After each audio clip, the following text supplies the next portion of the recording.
Welcome to week 3 of Advent and week 2 of our Bible study Christmas lights.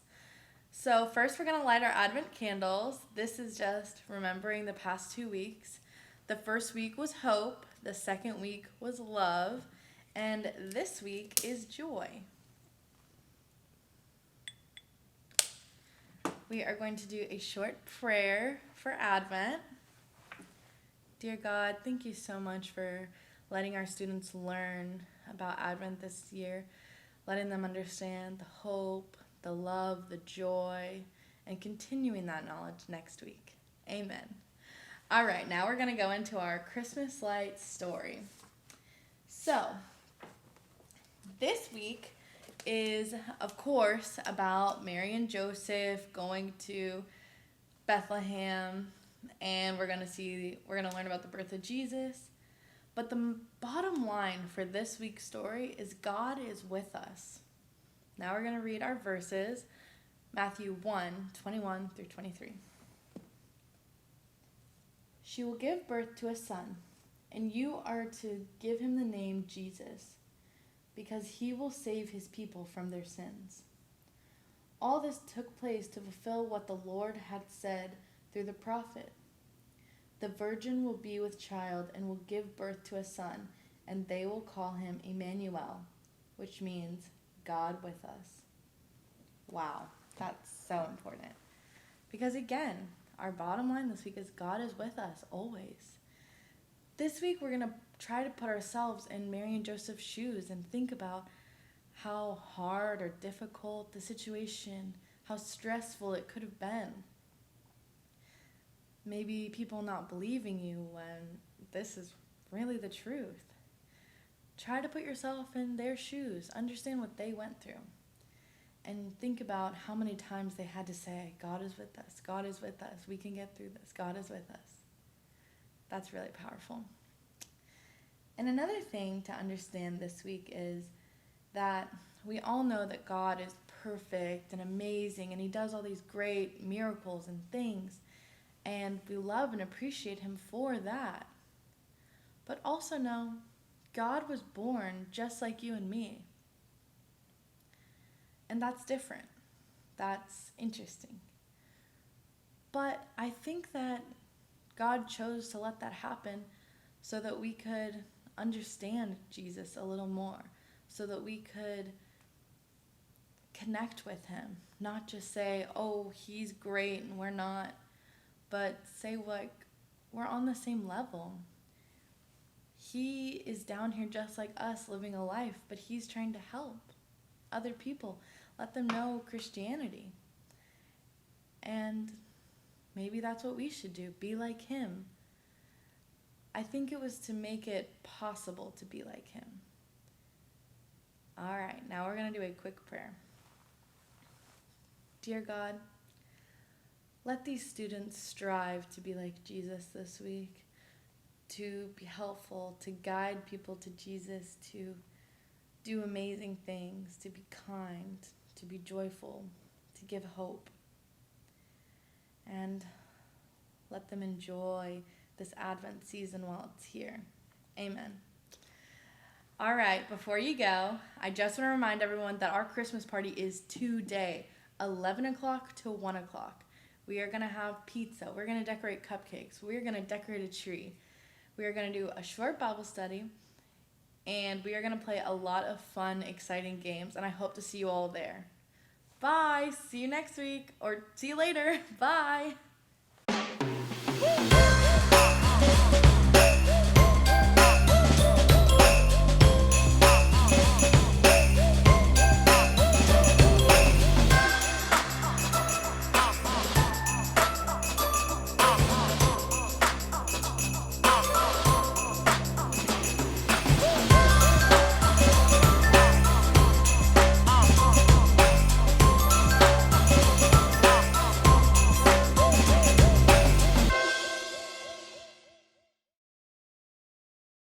I spend most of my life trying to keep my expectations low.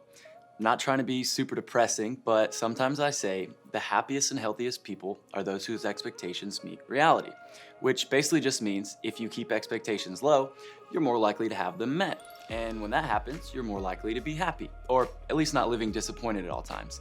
Now, there's one area of my life where I find this nearly impossible to do: Christmas. I want to have low expectations for Christmas, but there's something about this season where I just can't do it. Every year at Christmas, I simply want it to be the best one I've ever had. My expectations about what I want to have and what I want to feel at Christmas can be, well, movie-like. Christmas has this power over me where I just want to have all the feelings, all the food, all the decorations, all the sentimental movies, especially all the friends and all the family, and all the stuff that the Christmas season could possibly offer. I want every Christmas, including the one we're about to celebrate, to be the best Christmas ever. The rest of the year, I may be Mr. Low Expectations, but this time of the year, I turn into Buddy the Elf. Maybe you feel this way too. Your family hasn't gone 5 minutes without arguing in 10 years. But at Christmas, you imagine sitting around the Christmas tree, listening to music and drinking hot cocoa, smiling sweetly at each other. Or maybe any other time of the year, you're totally fine being single, but at Christmas, you just daydream about your crush showing up at your doorstep on Christmas Eve with a present so perfect you couldn't have asked for anything better. Something about Christmas makes us dream big, raise our expectations, and imagine having the best Christmas ever. But our expectations are hardly ever met at Christmas, right? Something is bound to disappoint us. And because we expect so much, the disappointment hurts that much more. Which is why, like I said at the beginning, I try to keep expectations in all of life low.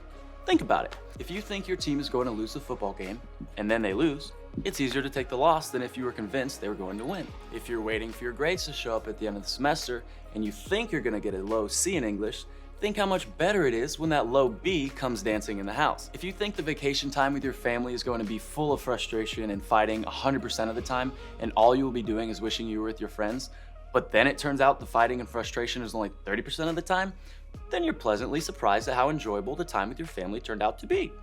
Will they say yes if I ask them out? I'm prepared for a no. Will I make the team? Probably not, but I'm looking forward to being the team manager. Will I live a long life and be incredibly wealthy? I'm guessing climate change will take care of that before I'm 30. See how great it is to not expect too much? Even if you don't realize it, I bet you do the same thing I do in some areas of your life. Maybe you're a total optimist when it comes to your dating life.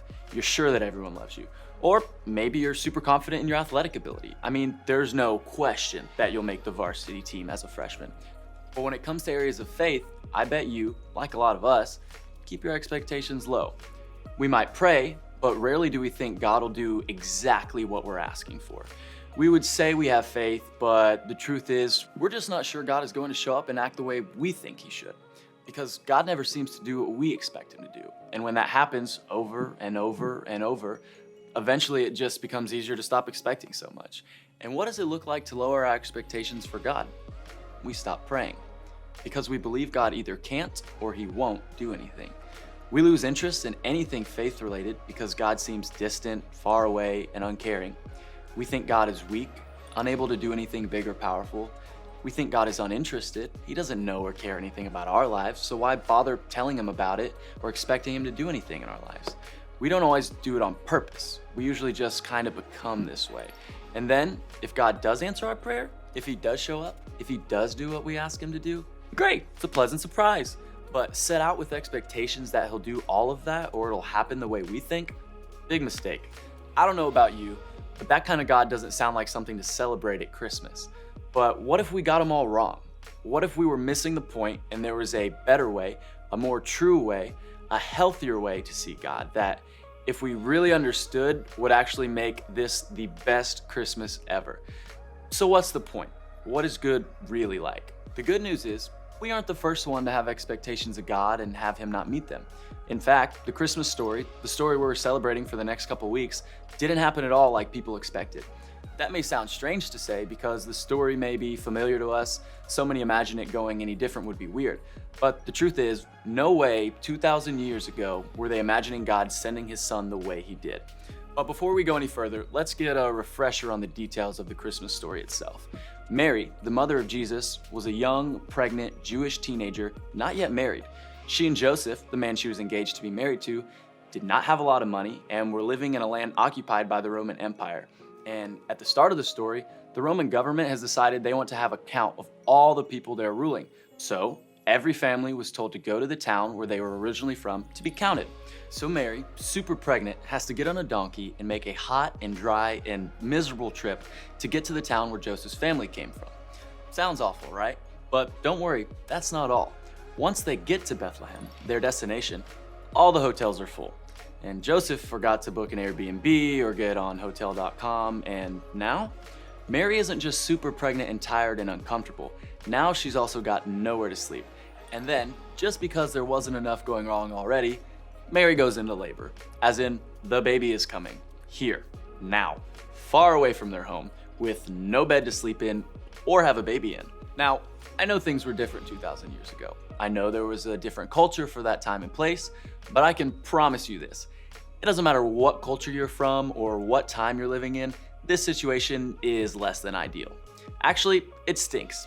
And it literally stinks because in Joseph's desperation to find a place for Mary to have this baby, the only thing he could find was a barn with barn animals and the smell that comes with those animals. And that's where they ended up. That's where Mary had her first child. Away from her family, away from her home, away from anything comfortable. She had her baby, just her and Joseph, completely alone. And no one expected it. In fact, if I had been Mary or Joseph, I would have been much more likely to think God is distant. God is mad at us. God has forgotten us. God is punishing us. God has abandoned us. God is silent. Because if God doesn't do what we think he should, if God doesn't behave like we expect him to, then it makes sense to assume we've done something wrong or God isn't what we thought. In fact, chances are there were a lot of people who already thought those things about God long before he sent his son to be born in a barn, because for hundreds of years he had been silent. There were no prophets with messages from God to hear. There was no sign of being freed from the empire that ruled them. There was no indication God even cared about them anymore, let alone that he was doing anything. But all appearances, considering expectations and considering reality, God was nowhere to be found. Because there was a very specific idea of what they expected God to be like. They thought God was powerful, like a military leader taking the land back. God was obvious, showing up in a palace or in a wealthy family. They thought God was predictable, doing what the people wanted if they followed the rules. They thought God was exactly like they expected him to be, arriving like they thought and with the messages that they wanted to hear. But for all the expectations they had of God, it turns out they missed the one that mattered the most. It wasn't that God had let them down, which would have made him undependable or weak or not worth following. It was that they missed who he really was and expected something completely different than who God had always been. And who was God? What was God like? Well, an angel showed up to tell Joseph exactly what God was like, exactly what God was going to be like when he arrived. The angel said this: "She will give birth to a son, and you are to give him the name Jesus, because he will save his people from their sins." All this took place to fulfill what the Lord had said through the prophet. The virgin will conceive and give birth to a son, and they will call him Emmanuel, which means God with us. He was Emmanuel. He was God with them. He is not a God of reward and punishment. He is a God of presence. He is a God who is near. He is a God who comes alongside. He is a God who never leaves. He is a God who is with us. They expected warrior, ruler, punisher of enemies, king, someone to take charge, and they were disappointed because their expectations did not meet reality. But the truth is, they got something far better. They got a God who was with them, not in a palace, but in a barn, meaning he wasn't an out-of-reach ruler, he was an accessible and reachable God. God with them was an idea they didn't expect, but it was an idea that changed everything. God with us means no matter what, we are never alone. No matter our behavior, no matter our good days or bad days, no matter our family situation or financial status, no matter what we've done that we are proud of or embarrassed of, God is with us. Yesterday, today, and tomorrow. It started with Christmas, but it continues to be true because of Jesus' death on the cross, his resurrection, and his leaving the Holy Spirit to be with us forever. In other words, the Spirit of God lives in us as a reminder that we are never alone. When you think of God with us, it changes everything. It means no matter your reality, God is with you in it. Your family is dysfunctional. God is with you. Your dating life is non-existent. God is with you. You're failing geometry. God is with you. You didn't get the part you wanted in the play. God is with you. You're scared about what is happening in the world. God is with you. You are not in this alone. You aren't left to figure out life and the scary stuff and the annoying stuff and the stuff you worry about. You have God with you. Jesus changed the way we saw God. He gave us a new way to understand God and relate to Him. In fact, in John chapter 8, verse 12, Jesus said this about Himself: I am the light of the world. Light helps you see what you didn't see before, which is exactly what Jesus did for us with God. The light helps us know what to expect from God and who He is, and that is good news. You might be asking, so what? God is with me. What can I do with that? Well, for you, it might just mean one thing.